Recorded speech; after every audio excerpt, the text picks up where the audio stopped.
Ladies and gentlemen, welcome to another episode of Sketchy Ideas, the live point counterpoint video podcast where we illustrate, debate, and discuss ideas surrounding leadership, business, personal achievement, and decentralized currency in a way that may make you think twice before you implement that new idea or build that crazy structure you just learned about all on the internet. Hi, I am Foreman Michael Rampolla.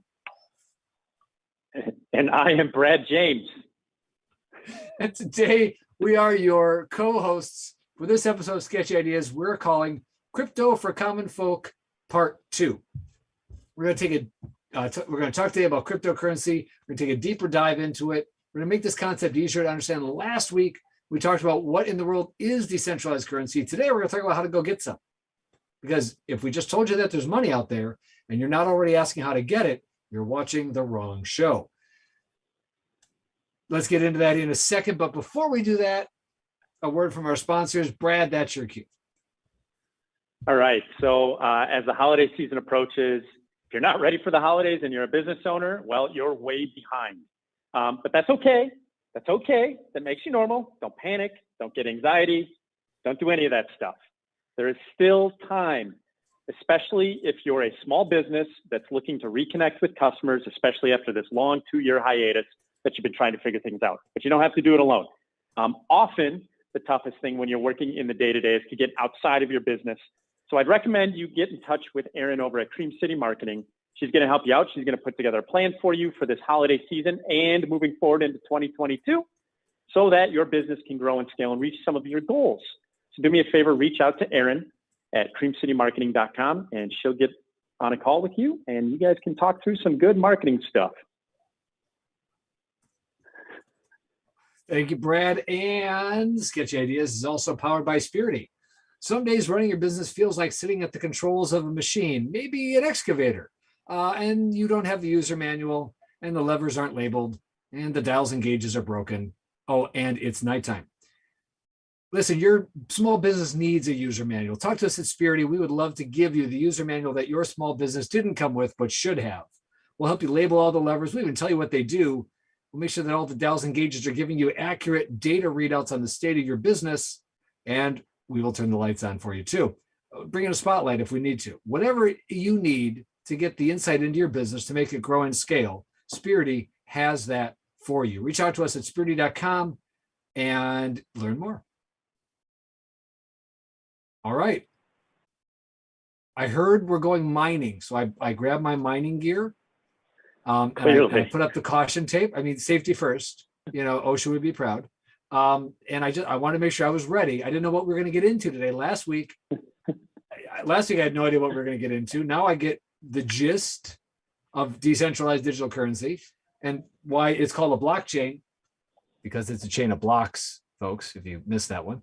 But now we're going mining, and they're not technically steel-toed shoes, but they've got a good grip. So I've got most of what I need. How to get crypto. It just sounds like the kind of thing somebody would literally write on a piece of cardboard and like staple to a light pole, right? Exactly right. That's exactly right. I want to know. Yeah, exactly. I heard it's good. Where do I go? I'm here. Good stuff. I'm here. All right. I'm ready. Show me where to start digging. Exactly. All right. Tell us, Brad, how in the world do we actually keep the caution tape? How do we get the crypto? Let's revamp in case you missed last week's episode. Can you give us like a 30 everybody watches recap? Every episode, Michael, Brad. Michael, can you give us a 30-second recap of what happened last week? I think you can do it. Let's see what you got. In last week's episode, we learned. Hold up. I'm gonna give you a timer. I'm literally gonna put me on the countdown. All right, hold on. I should probably do the same thing. You ready? You see this? Here we go. I do. Ready, set, go. Cryptocurrency is a decentralized form of currency that's based on the blockchain. The blockchain is really secure because it's not controlled by any one person, but it's replicated many millions of times. If you try to make a change to it or hack it, you can't, because you'd have to hack the whole darn thing, which is pretty poor use of your time. You'd much rather using your time mining your own crypto and getting some of this money. And there's lots of kinds of money that are like this, and they're cool. All right. B? Sure. We'll go with it. B? Yeah, that's good. That's a good. I know. So I know. I missed that. I could have pulled up my notes. I had no prep. I could have pulled up like the 3 main points. What were the 3 main points about why decentralized currency matters? So decentralized currency matters because it combats inflation, right? Specifically Bitcoin. It also gives everybody access to build wealth outside of a central bank or federalized currencies, and it's not controlled by people. So it's what they saw. What a word that I've read a lot is called incorruptible. So those are the things that really help to make this thing a good asset for everybody to at least right now begin learning about. And again, hey, Elizabeth, just a reminder, maybe we throw up that link somewhere in here too, if we got that again. Cool. So there will be a link on one of these slides. Go there, look at things, learn at Coinbase, all that stuff, which leads us to today. How do you get some of the stuff? I'm going to go through some of the main ways that you can do it. So hopefully, and we are going to talk about mining, and mining. The reason we're going to talk about mining is because mining is actually what I do in this industry, and not just mining myself, but I actually manage equipment and mining stuff for hundreds of clients around the world. So, and they're in facilities around the country. But I want to start here with how to get crypto. And really, there's 3 ways. The first way is you go and buy some. And what I mean by buying some is the link that'll pop up on the bottom of the screen. You go there, you spend some money, you buy this asset. The reason you can buy it is because it is a tradable asset right now. And depending on what country you're in, it's treated differently. But again, if you go back to the rules of currency, the rules of currency state it needs to be tradable. It has to have monetary value, which is based on the perceived value that we as human beings put on stuff. And you have to be able to manage it and look at it. You don't necessarily have to touch and feel it. But all of our money right now, everything in the world technically is digital. So you're just buying it the same way you would if you were to go and sell something, right? Which leads me to the next thing. So in this case, you're selling your US dollars or your euros or whatever currency you're in. The next thing is I said sell stuff. So this is the cool part of this. And this is actually where if you're a small business owner, I want you to pay attention to this specifically. In the age of uncertainty in monetary policy and uncertainty in terms of stocks, bonds, Wall Street, other assets that we've had for years, whether they're defensive or offensive assets, however they're structured, whatever they are. Again, this is where I say this is not financial advice. Go do your due diligence, all that good stuff, blah, blah, blah, blah, blah, blah, blah, right? I want you to hear that. You can now, as a retailer or as a service provider, you can sell your goods and services and get cryptocurrency back in exchange. I do this with a couple of things. I've actually sold services or provided services in exchange for crypto in the past. I have vendors I work with who would rather take cryptocurrency from me rather than US dollars. And so it works. But this is also, if you're a business person, I want you to stick around for a later episode where I'm going to introduce something that we're building over at Cream City Marketing. Probably in episode 4, we'll probably talk about it. 4 or 5 of Crypto for Common Folk. Talk about a series. And again, this is exciting. Yeah, and again, all of these things are going to be expanded upon in the podcast that's launching in December. So, but you can sell goods and services in exchange for cryptocurrency using tools. One of those things right now that you can use that's out there, but it takes some significant work. There are payment providers out there that allow it. We work with one directly. So if you're interested in it, email us at info@sketchyideashow.com, and I'm more than happy to hop on a phone call with you directly. Yes. So you're saying sell stuff, get crypto. Basically, would be the equivalent of so it works just like regular money. Like if I sell a thing Correct. for cash, I could just as easily, in theory, sell a thing for digital money, like into my PayPal, Venmo, Cash App thing. Or I could also sell a thing and get money into my crypto wallet, whatever that might be. Correct. And so And so there's a reason why buying crypto is like also doing any other monetary exchange. I can buy a euro with X number of dollars. I could also buy a Bitcoin with X number of dollars. Probably a different Correct. X. Yes. Yes. Okay, Exactly. you're making this too simple. So- I don't get it. I thought it was more complex. Buying some, there are multiple exchanges, and again, I will go into this Okay. when with the Crypto for Common Folk podcast. But I'm trying to stay high level in this so that we get at least a survey put together, targeted for the people who we know are watching this. Again, stay tuned. If you're interested when that comes out, we'll let you know the exact dates and everything starting next week, I think. But yeah, so selling stuff in exchange and you will get cryptocurrency. There are tools out there. More than happy to explain to you the benefits, pros and cons of all of those, just like I'm more than happy to explain the pros and cons of all the different exchanges that are out there and that type of stuff.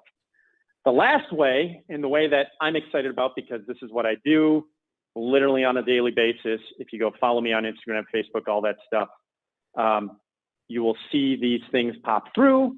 And these things are, you might see me in the mines, quote unquote. And so we go mining. So I don't know about you. I see you drew a wonderful picture of a digger. One of my favorite shows, I just want to throw this out there,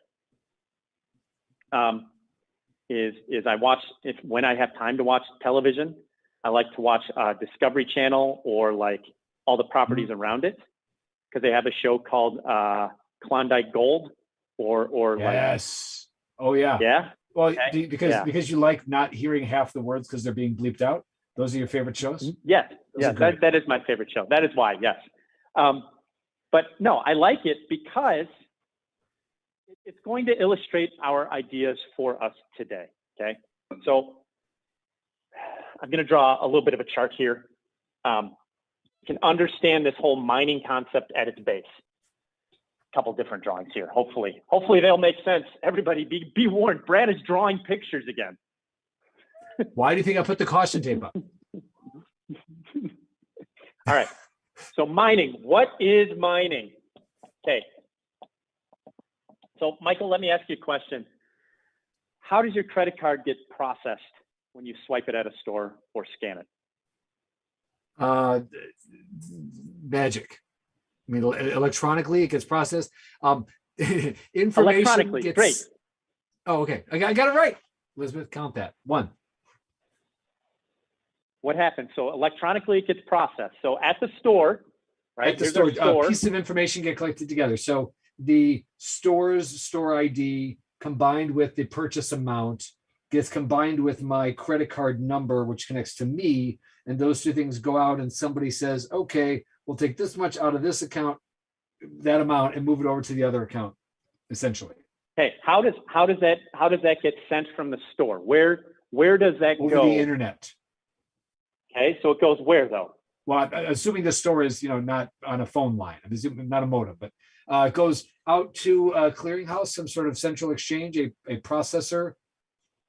So if you remember last week, we talked about centrality, a central exchange. Okay. Okay. Then where? And then what happens? They probably have to talk to the bank to make sure I have the money that I say I need. Okay. Yeah? Okay. Yep. Who owns these things and what are Not in these me. I know places that right much. now? But How do they manage this part right here in this part? That's a business making hardware. money. That's a processing fee. That business makes money because they're the processor, right? Yep. And what does the bank get too? The bank gets probably a part of that, or maybe no. They're hoping for me to hold money on my account and get interest. Okay. I think. All right. So they get percent interest. Yeah, they do. So okay. So the central exchange, what do they run that transaction through? Is there What's there? Let's just say it's a Computers? building. Let's just use computers. Computers, data servers. They got a lot of servers in I this think I'm up to building. 4, Elizabeth. Okay. And thousands and thousands and thousands and only thousands imagine. and thousands and thousands and thousands. Can I stop? Tell me Like- when. I don't know. You're like Can I- Harold drawing a building. It's like lots of windows.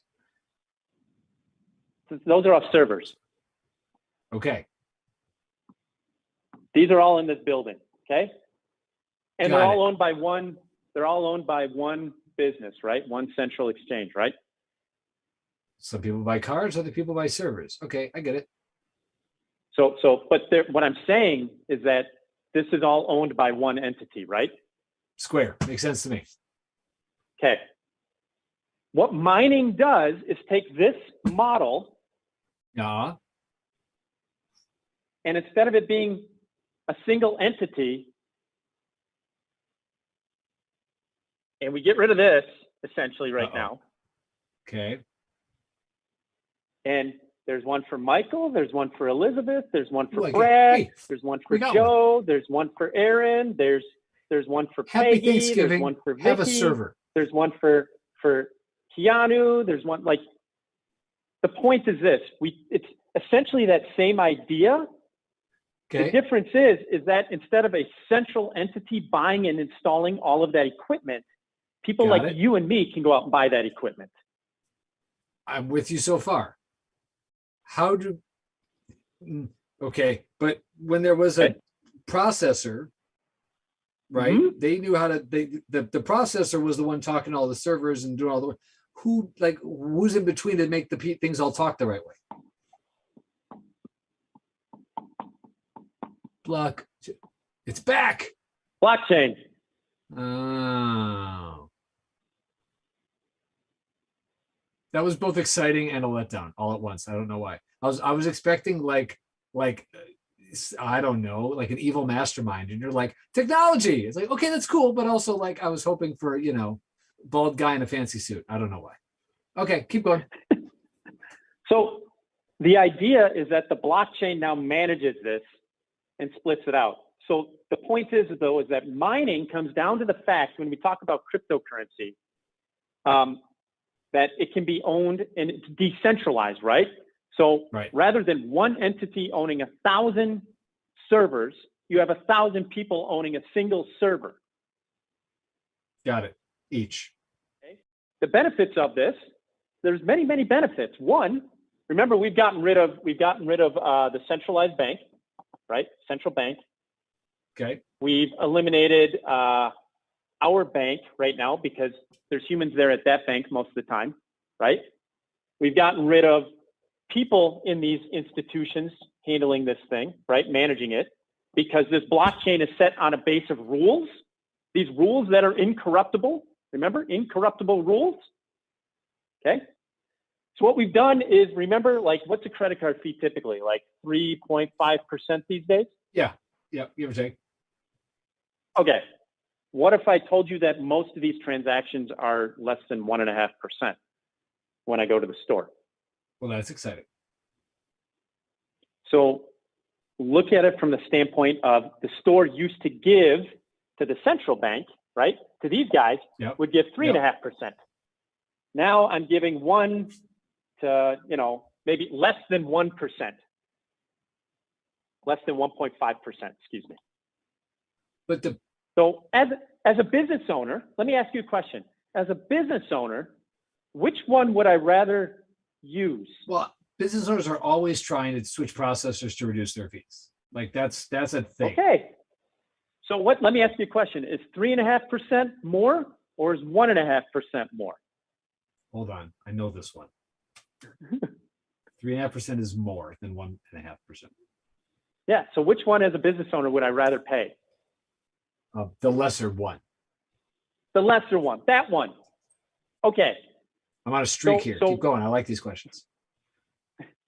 We as a business owner would rather pay that. Hence the reason why blockchain and mining is good for business. Okay. Hold on. No, keep going.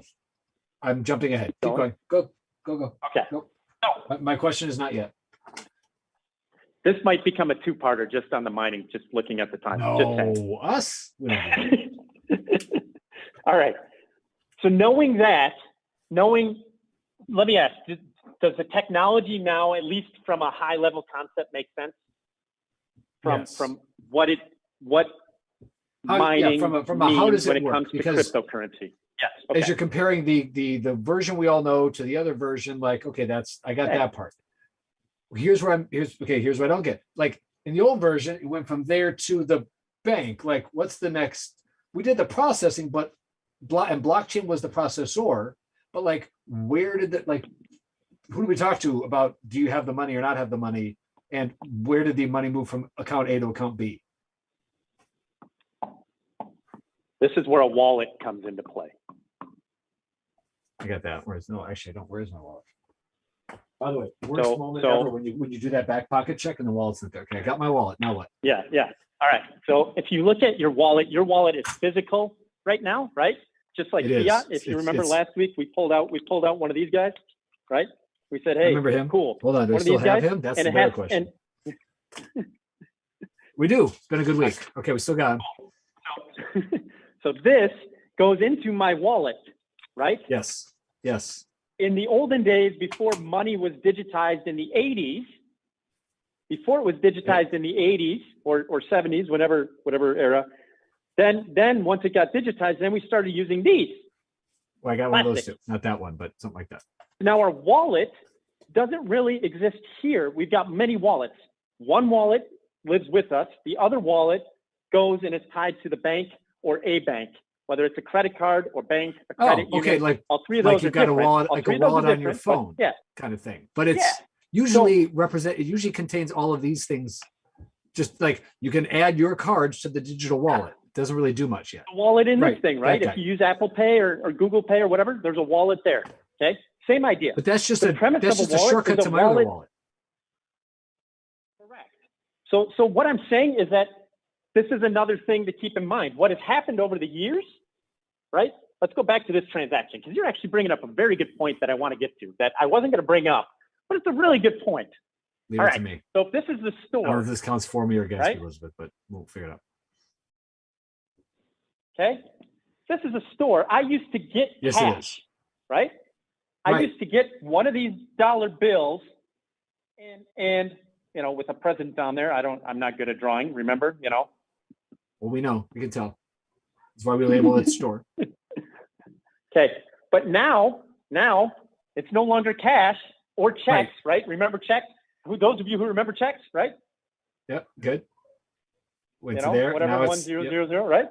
There you go. Yep. And now, because checks were like the beginning of digital money, now it's this credit card thing, right? And they all look a little different. You know, you got your numbers here, whatever. Yep. Your expiration. Okay. Yeah. Nice. Yeah. Okay. All right. Got that.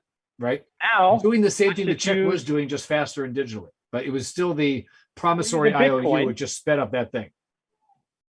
Now it's Bitcoin, right? Okay. But up until Bitcoin, let's just go back to the credit card, right? Yeah. Okay. When I use this and it goes to this central exchange, right? Yep.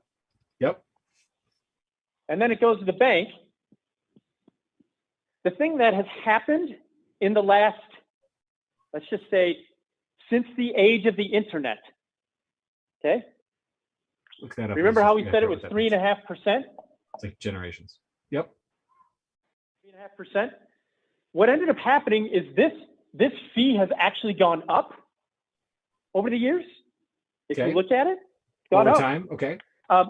Yeah, because now there's an entrepreneur here who says, hey, I'm going to make it easier for this store. I'm going to build them a box, and I need to collect a small portion of that 3.5%. And then guess what? I need to go through a service provider here, and there's another entrepreneur, and they go, I need to collect that 3.5%. So by the time it gets to the central bank is going, hey, there's not 3.5% anymore. We're only getting like, maybe 2% of whatever's left, the 3.5%, right? Let's just say this person takes 0.5%, this person takes 0.5%. Now, if you take 0.5%, you get 3%. What's 0.5% of 3%? 0.5% of 3% is,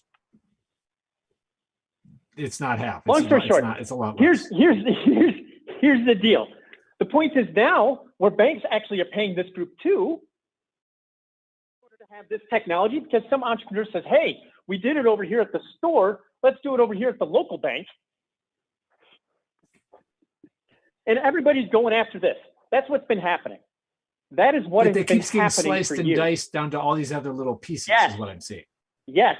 And so what happens in innovation and technology is you see a lot of them initially until one gets really big and then gobbles all of them up. Yeah. So if you look at business and industry, what ends up happening? You get innovation, you get a whole bunch of businesses. One of them has a lot of success. And then that industry goes through a consolidation event and eats up a whole bunch of them and takes out the rest. And so we get big bank.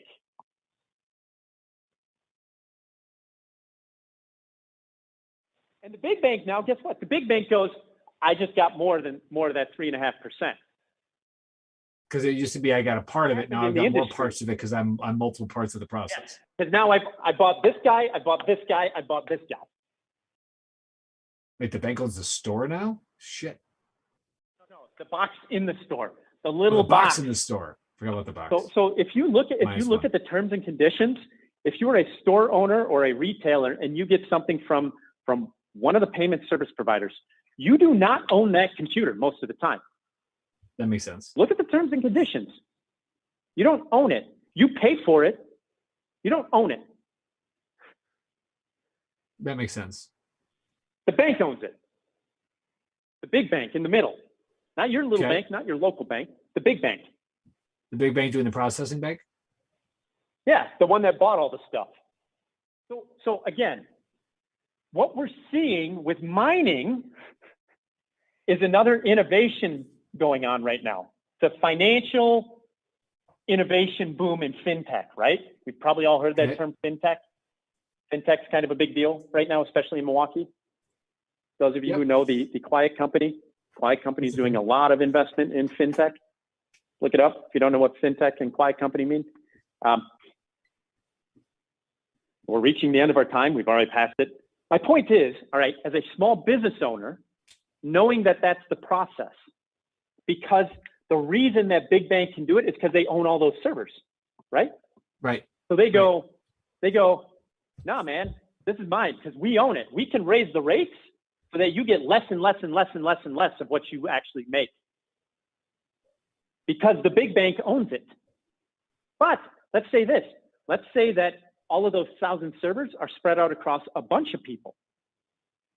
Right. You're decentralizing the power part of this. And you've got a set of rules in the network in the blockchain saying nobody can corrupt these rules. And so therefore the store owner doesn't have to worry about rates going up on their payment processor every freaking month or every year, cutting into their margins. And then they don't have to charge their customers more because they don't have to worry about that stuff.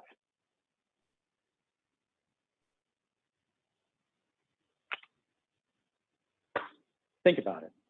I'm going to leave you with that one for today. And we're definitely going to have to get into mining more next week.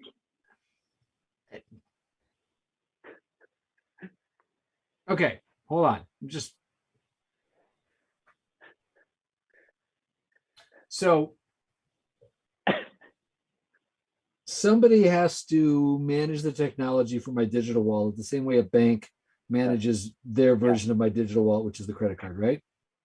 Yes. Like some entity or organization has to organize that. Like for me to figure out my own digital wallet from code is just going to be a waste of my time. So somebody's got that part figured out. That's right. Are you talking about the logistics of upkeep of those servers? I'm talking about establishing the fact that like we've got a standard way to talk about how much money I have. Somebody has to figure that out, right? Yep. So that's right now that's a bank, right? Instead of a bank with its, a bank being one way to hold a digital wallet, because I've got, bank X and they've got 4 different or 5 accounts. One's credit card, one's a debit card, whatever, right? That's one thing. We're saying there's another way to do it, which is this digital wallet, but somebody is in charge of that. Some organization is in charge of the digital wallet tracking process. You know who's in charge of telling you how much your money's worth right now? The Fed. Not me. I know that much. The Fed. Who is that? Why is that? What is that? It's a bunch of guys around a table. Of course it is. I see it now. We gotta play Pictionary again. Okay, now I see the table. And those are the people. Okay, good. I was going Crown, Lights on a Bridge. Okay, so that's the Fed. Now it's perfectly clear. Okay, so the federal government is in charge of telling me how much my money is worth. Got it. But if they aren't in charge of my money, No. I didn't say the federal government. I didn't say the federal government. I said the Fed. The Fed is different than the federal government. Who's the Fed? There is a You bald do know guy in that a the suit. federal- I knew it. Yeah. So you do know that the Federal Reserve isn't actually owned by the U.S. government, right? No. Why do you assume I know things? Don't think I know things. Don't go thinking I think. We need. All right. I'm going to dive into this next week. Okay. Can I say? I'm definitely. Okay. You're.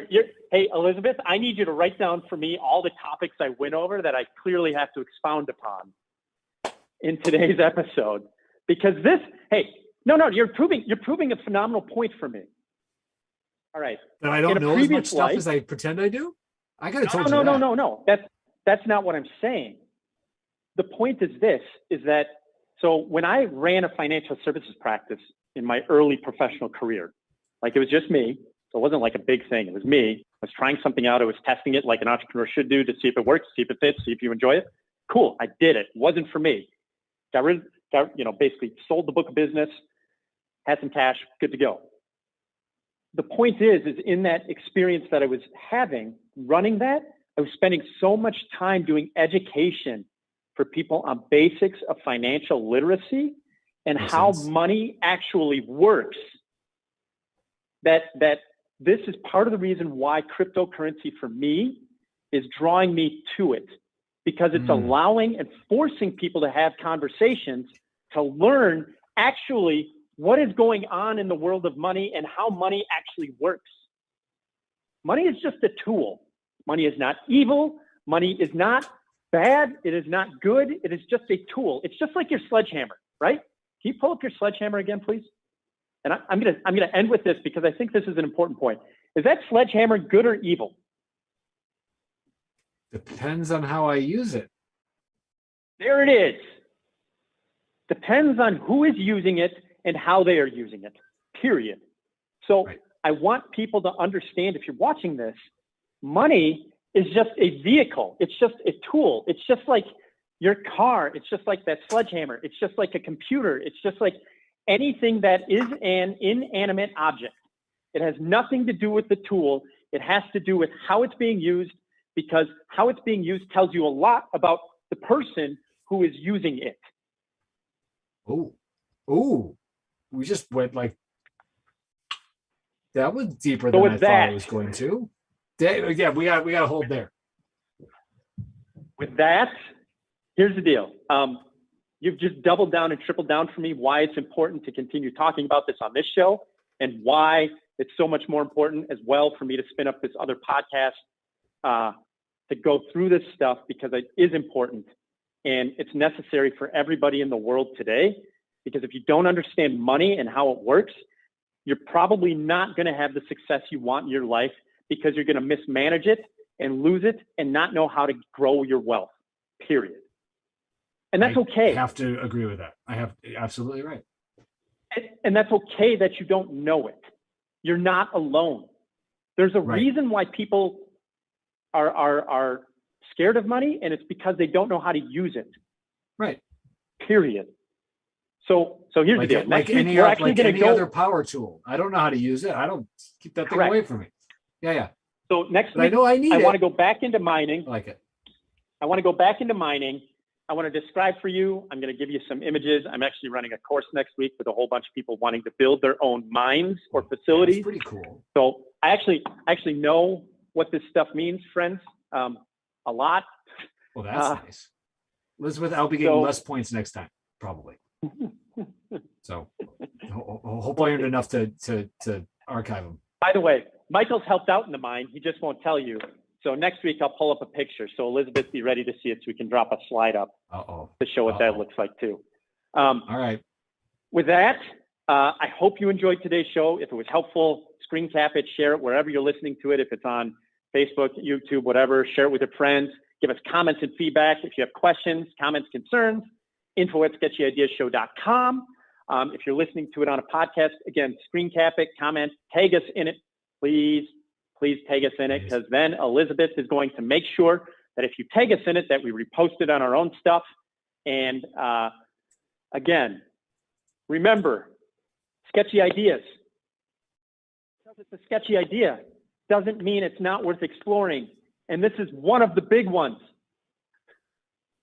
We'll see you next week.